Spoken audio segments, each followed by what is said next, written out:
Hi there, everyone. Welcome to Believe in Bills. Adam Benigni, WGRZ TV, and Sal Maiorana with the Rochester Democrat and Chronicle, who is live from the Scouting Combine in Indianapolis. Sal, how's it going out there? It is. It's good, Adam. These are long days, especially Monday and Tuesday, because we got Sean McDermott on Monday afternoon, and then Brandon Beane on Tuesday, and they talked for a long time and said a lot of things. All the media is here, local media. I'm talking about. So there's a lot of questions, and we hadn't spoken to them since the AFC Championship game. So yeah, it's a good place to be. As far as players today, had a little bit of problem. This was the first day of availability, and the defensive lineman. There was a backup. Something must have happened with a medical situation. Maybe someone needed an MRI. Whatever it was, everything got backed up, and it was not a good situation if you're trying to gather content on defensive linemen, which we believe the Bills are going to be Right. interested in.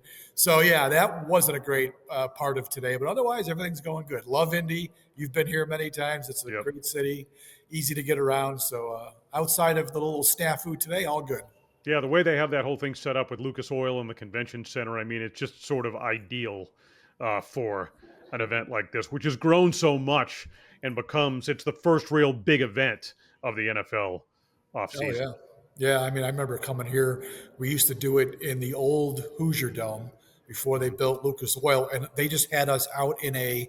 It was like a big luxury area for game day because it just wasn't a very big event, and you literally were crammed in like this, and it was just complete chaos before they moved us across the street here to the convention center where there's literally an entire city block of space in this convention center. So it's a much better setup that way. Plus, I get a lot of steps in here, Adam, because That's there's a good. long way from the media area to the media room.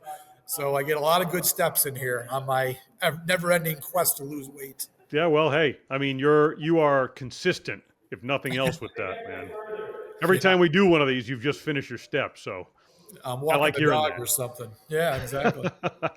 All right, quick word from the sponsor, and then we're going to get into it. Bet Online is the world's most trusted betting platform and your number one source for online betting. In 2025, the largest selection of odds on everything from the NBA and college hoops. March is, of course, just about upon us. The NHL and UFC as well. Bet Online, the game starts here. So, I mean, there's two or three ways we can go with this. As you mentioned, this is the first time we had talked with Sean McDermott on Monday and then Brandon Beane on Tuesday. And quite a bit came out of that, especially in terms of McDermott, more than you would necessarily expect on a couple of fronts. Why don't we start there? There's also some news involving Khalil Shakir, the receiver, and a contract extension. We'll get into that. And then we'll finish up with your early thoughts on as we project and look ahead to the draft and they might be interested in. Let's start with McDermott and Beane. What stood out to you most from those press conferences? Yeah, I mean, both guys, once again, because they both talked about Keon Coleman at the end of season press conferences, and it came up again. I mean, they have been harping on this. So clearly they're trying to send a message to Keon Coleman that post injury, that just wasn't good enough. And we all saw it wasn't. He did not have a good, after he came back from the wrist injury, I think he missed 3 or 4 games, whatever it was. He had, they both have said this, he was starting to make progress. He had a nice game out in Seattle there. He had played well against the Titans, I think, a couple weeks before. You could see him starting to maybe get the light turned on. And then he got hurt. And when he came back, the light was turned off, man. Yeah. He just did not give them much of anything. And, he's the first pick of the second round of that draft last year. And you need a guy to be productive in that spot. The Bills have had some trouble, as you and I both know, with their high draft picks not really living up to that status. And they clearly are sending a message to Keon Coleman that, look, you better have a really good offseason, and we need you to be a whole lot better than you were in the second half of the season. So that struck really all of us here. We all talked about that after, like, man, they're really getting out. They rarely get out a guy like that. And then they soft touch it too with, talking about how he's only 21 years old and we're not going to kill him right now and let's give him some room to breathe. But they're the ones that are bringing the pressure, right? So that was interesting, I thought. A lot of other There's no stuff. question about it. That was, that it's coming down Monday. We got Sports Talk Live on Channel 2. and that's late in the day. By the time McDermott, he was delayed coming out of the competition committee meeting that he was involved in, and that made it high into the rundown. I mean, my ears shot straight up when he was asked about Coleman, and he kind of went there. And what struck me about it was, he needs to learn how difficult the game is at the National Football League level, and terms like needs to constantly keep the foot on the gas, that sort of a thing.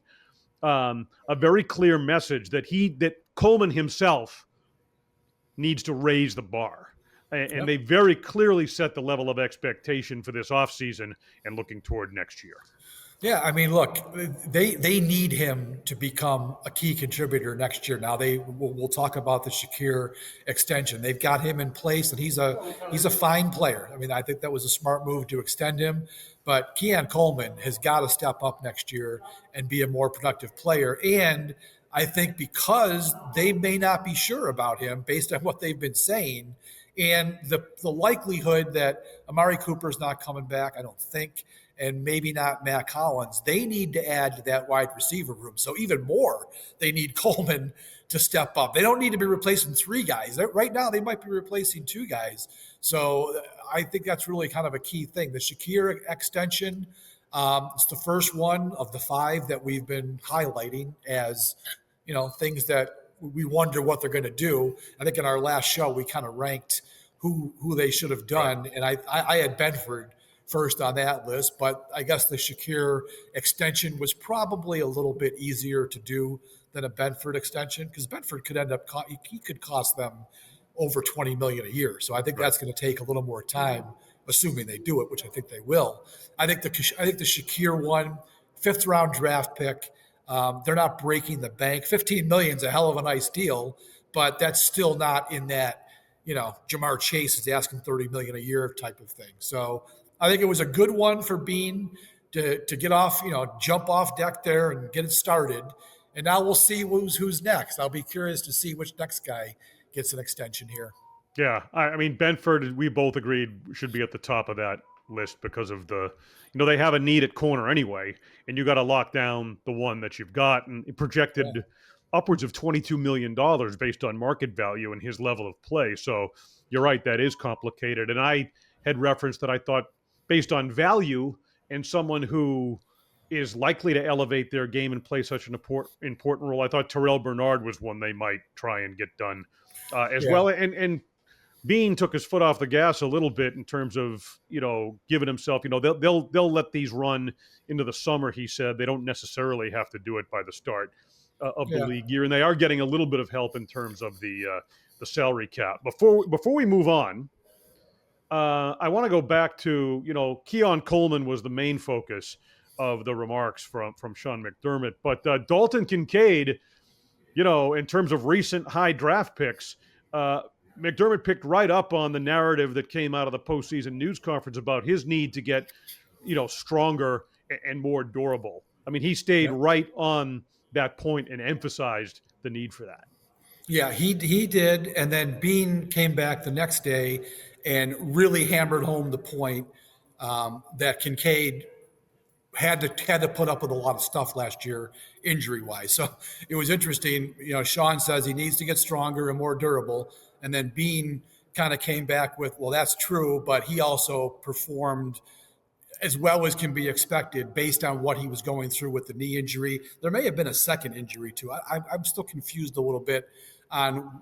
We know he hurt his knee against the Colts. That's why he missed whatever it was, 3 or 4 games. But I think there was something else too, and I don't know, unless you heard it somewhere in all that talk. There might have been a second injury as well. So they were both on the side of, people should stop worrying so much about Dalton Kincaid. They think he's going to be a very good player for them. And this happened to be a year where he was really hampered by injuries. So we'll see. Now, one of the interesting things that's come up here, Adam, is that, again, Sean talking about Kincaid having to play stronger, get stronger, be more durable. Eric Ciano is no longer the strength and conditioning coach. He has moved on. I'm not sure if he was fired or he left for the opportunity in Jacksonville. McDermott really didn't confirm that. He just wished him well and said, we love him and his family, but I don't know what happened there. And then just today, I don't know if you saw, the NFLPA's annual report cards came out. And they've been doing this 3 years in a row. And they asked the players from last year's team, there's like 11 categories, and it's all about isn't wins and losses. It's all about their lives as players in the building. And the two worst grades that the Bills players gave the organization, team travel was F-, the worst in the league. They absolutely hate the plane, the travel situation. But the second worst grade was strength and conditioning. Interesting. So it's very interesting that Ciano's no longer there. They're making points about how Kincaid needs to be stronger, and even Keon Coleman not coming back from that injury the way he should have. So maybe the Bills are addressing that strength and conditioning situation. We'll see. I mean, it's going to be very interesting how it moves forward if they make improvements in there, because clearly last year the players on that team were not happy with whatever was going on. They also gave them kind of meh grades on like dietitian, nutritionist. It was pretty interesting to look at the grades and how the Bills ranked. I'll give you the overall grade. The overall grade of the 11 categories, the Bills finished 23rd out of the 32 teams. Last year, the Bills finished 11th in the overall grade. So there's been a drop, and it really has to do a lot with, I think, the strength and conditioning and that part of the organization.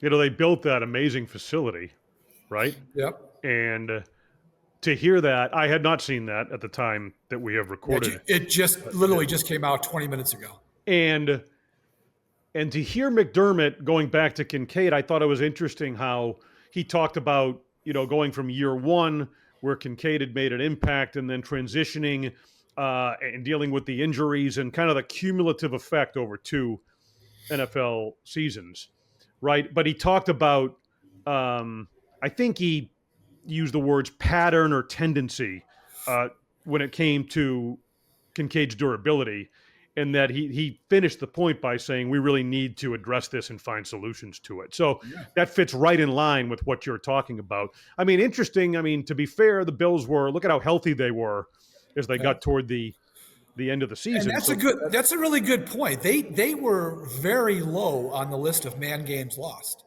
for the season. And we all saw there were injuries on the defense, which was a problem.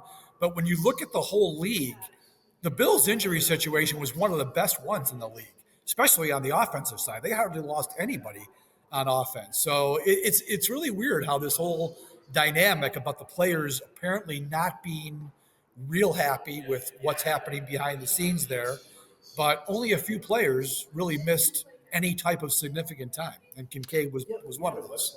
All right, so let's get to the narrative on the defensive line and kind of what they're looking for. It's early and when you're drafting 30th, it's hard to project. I mean, Brandon Beane would be first to tell you it's hard to project who's actually going to be there. You've made a couple of interesting suggestions in your articles in the DNC in your reporting from out there, but I didn't think, the narrative being, look at what the Eagles, how they built that defensive front, look at what they're able to accomplish against the Chiefs in winning the Super Bowl, and how the Bills, you and I have talked about this a number of times through the course of the year, really philosophically with how they build their defense, right, are short of that.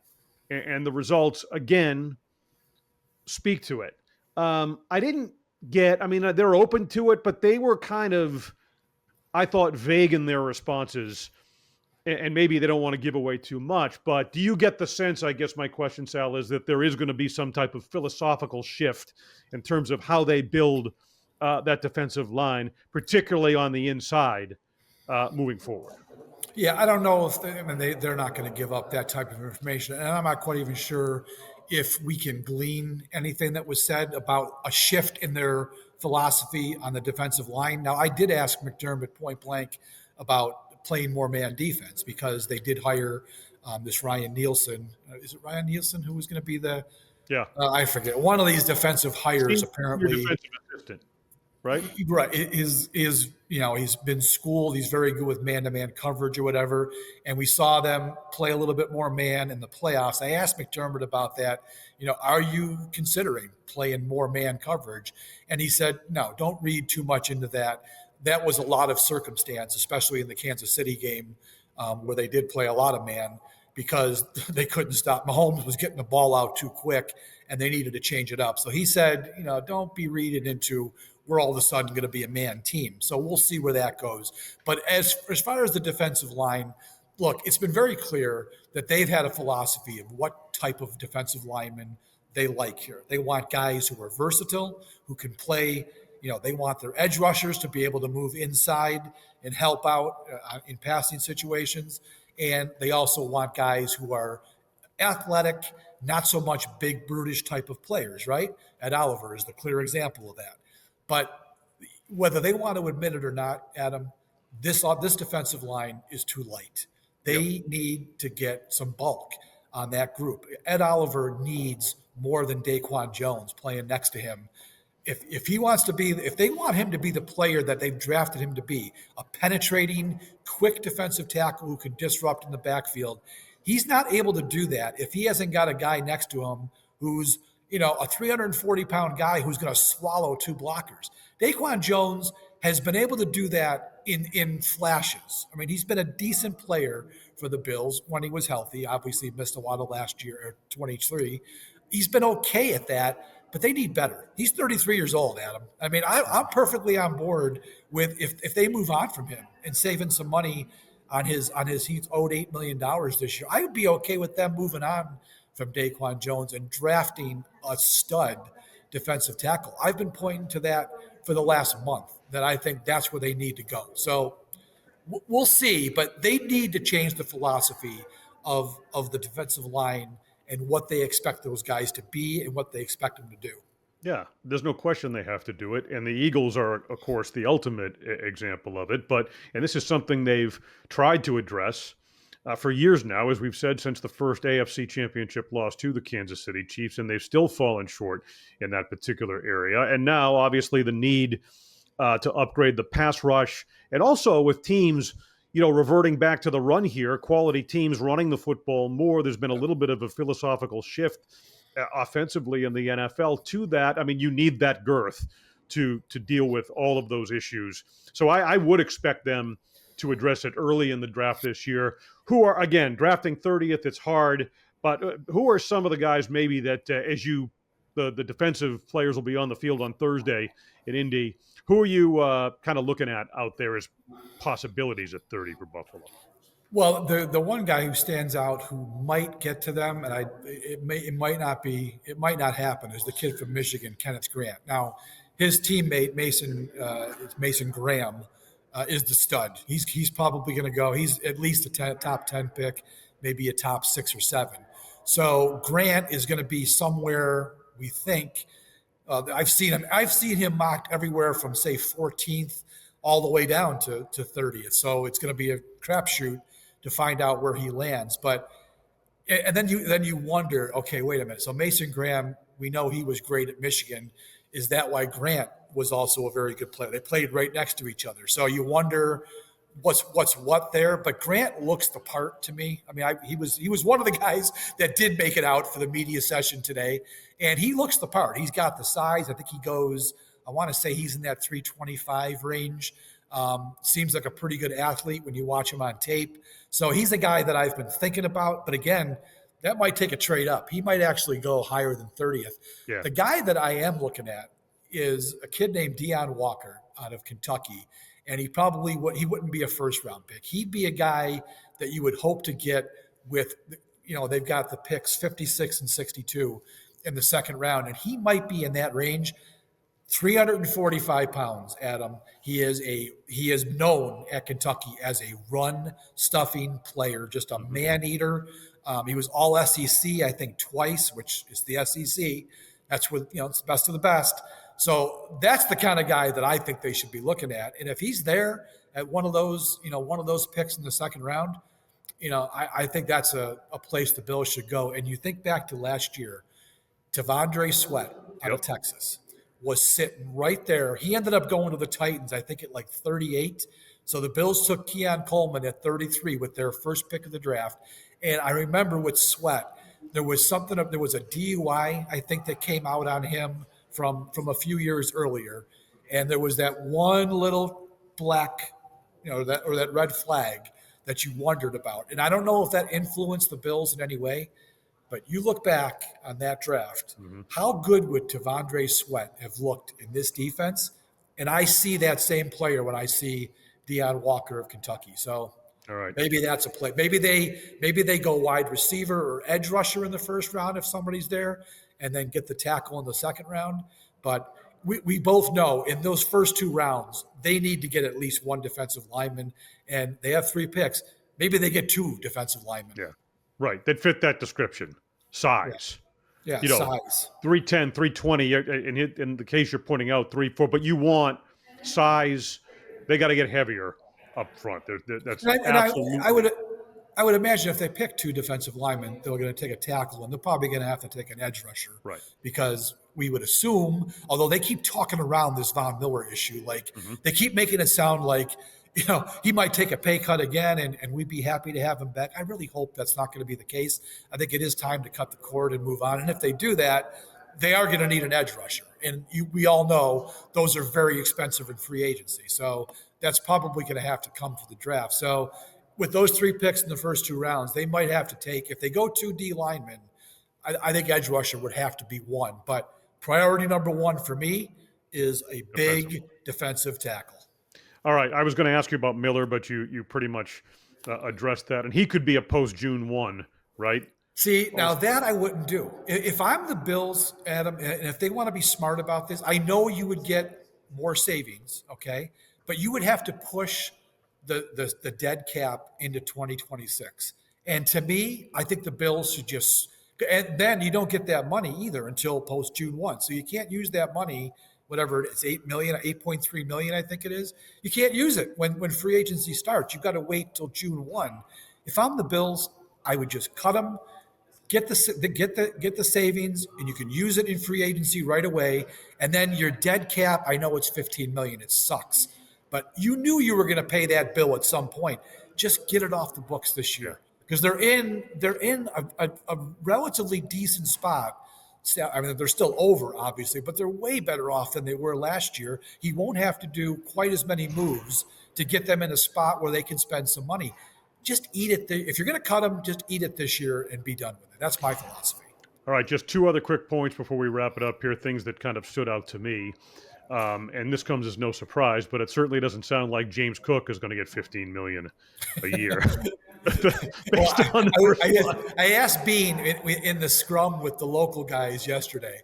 I asked him. I said something like, "Well, so we saw that Cook, asked for 15, which is something," and he laughed at me because he knew, he probably was thinking the same thing, but he couldn't say it. Like 15 million's absurd. Kid's not getting that. But go ahead, finish your point. All right, so there was that. And then I thought it was the first time that Sean McDermott had addressed the firing of special teams coordinator Matthew Smiley.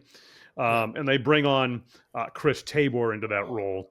And I thought it was interesting, his overall statement about the need for coaches with veteran experience and the value that McDermott is placing upon that at this stage of the game as he looks to kind of tweak and bring that into his coaching staff. I thought that stood out. Yeah, absolutely. Matthew Smiley, look, I mean, they tried it. They gave him 3 years. The first year wasn't bad, but their special teams just have not been good the last 2 years. And, Chris Tabor was out of the league last year. He had gotten fired in Carolina after 23. He was on Frank Reich's staff. So he was out of the league last year, but a lot of experience as a special teams coordinator. And, the world's kind of aligned there where he's available. And Sean admitted he didn't really have a previous relationship with him, but he said, you get to know when you hear about coaches who've been around as long as Tabor. Tabor's been in the league for, it's like 15, 16 years, all in special teams. So that's a guy that's available. Go get him. It's a place where you think you can improve. And who knows? We'll see. but it feels to me like the Bills did upgrade in that coaching spot, and they needed an upgrade from Matthew Smiley. Long established track record of success, a lot of top 10 rankings and that sort of a thing, given Tabor's tenure in the National Football League. All right, that covers most of it. What have you got coming up in the Rochester Democrat and Chronicle that fans can click on and check out? Yeah, I'm just doing combine stories pretty much. I've got one coming out on receivers. The need, that was one of the things that came up too. I asked both Beane and McDermott about, we seem to ask them, I don't know if you saw the little exchange I had with Beane on that too. I said, don't you have to add speed this year? We ask you every year. And he says, well, I know that's your way of telling me that I need to do it, Sal. Listen to it. I laughed. So that was pretty funny. But it's true, right? I mean, they have not really done that. They had the chance last year with Xavier Worthy, and they didn't. So, I think adding a speed receiver, and Sean came right on and said, he said, yeah, number ones are nice if you could get them. They're hard to find, he said, but difference makers certainly make a difference out there, and the Bills don't have that at receiver. So they need to take a long, hard look at adding one of those guys. So I wrote a story about that and it's possible. I mean, if the defensive line situation doesn't play out on their board, they may turn to receiver and then worry about the D-line. Because it's actually, from what we're told by these draft experts, D-line, both tackle and edge, it's a pretty good class. It's pretty deep. I think Daniel Jeremiah said he had 24. 24. You pointed it out in one of your articles. As opposed to like 12 the year before NFL started. 24 guys who could start as rookies as far as his grades. So I think they'll be able to address D-line if they have to wait into the second or third round. So maybe receiver, it's not a great year for receivers. Maybe they address that in the first round. And if they do, you would hope it's a guy who can get deep and separate. That would be very helpful in this Bills receiving corps because they haven't got that guy. Right. That's the dimension they tried to add with an Amari Cooper, who clearly did not bring statistically what they had hoped for. They need to address that in the draft. Young, speed, stretch the defense type player. It was obvious that it was really lacking in terms of as productive as they were offensively. That dimension just was something they really need to add. And that was what Beane said. That was one of the first points he made when I asked him about that after he, busted my balls a little bit. He said, look, we average 30 points a game. So it's like, he said, did we lose the Super Bowl because we lack speed at receiver? No. And he's right. They didn't not to get to the Super Bowl and lose the Super Bowl because of the lack of speed. They did average 30 points a game and set a franchise record for scoring. But we all know this offense could function even better if they had a speed element where a defense has to take notice of that guy. Imagine how much better Khalil Shakir and maybe Keon Coleman could be if there was a real threat, taking two guys deep out of the chaos in the middle of the field, how much more room those guys would have to operate. It's a big deal for the Bills to find that guy this year. Yeah, when you got a quarterback with an arm like Josh Allen, who brings so much to the table, including, I mean, you're how do you not maximize that talent, that aspect of what Allen brings? Many talents that he has, but that's one of them, and offer him a weapon like that. Draft it, incorporate it, and build with it moving forward. All right, Sal, great to talk to you out there. Hope everything goes well for you. Sal Maiorana, coverage in the Rochester Democrat and Chronicle from the 2025 Scouting Combine out in Indianapolis. And we will again continue our coverage, WGRZ Sports Talk Live, Buffalo, every Monday night, 7 o'clock. Our sports director, John Scott, is there. Vic Carucci joins as well. So for Sal Maiorana in Indy, I am Adam Benigni in Buffalo. Thank you for being with us here on Believe in Bills.